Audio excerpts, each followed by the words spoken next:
Around the West, they operate check stations in varying ways. Some states operate check stations 7 days a week, 24 hours a day.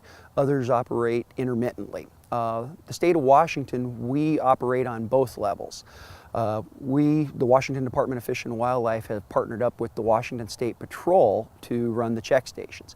Washington State Patrol operates 5 ports of entry weigh stations that operate 7 days a week, 24 hours a day, and they inspect commercially hauled watercraft, the larger watercraft that are brought into the state.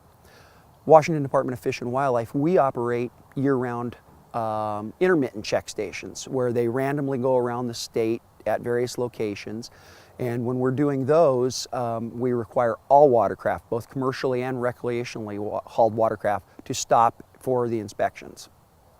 When we run our intermittent stations for 2010, we ran 36 mandatory stations, and those occurred anywhere from along major highways. We've operated 2 on Interstate 5, several on I-90, and then we also run them at more of the popular boat ramps. And then we also have daily checks that our officers do throughout the boating season.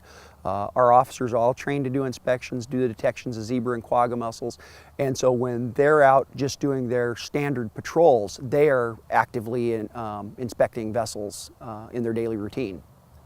In 2010, we intercepted 9 vessels that had suspected mussels on them that we did quarantine, and we had approximately half a dozen more that we got in and wanted to take a closer look of, that either had a quarantine on them or we required them to be cleaned.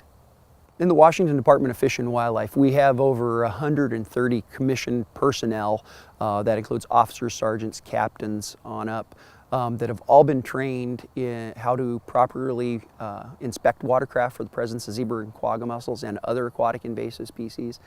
And they are actively doing inspections and on the lookout for these types of watercraft literally every day when they're on patrol. So we do have efforts going on that essentially 365 days out of the year.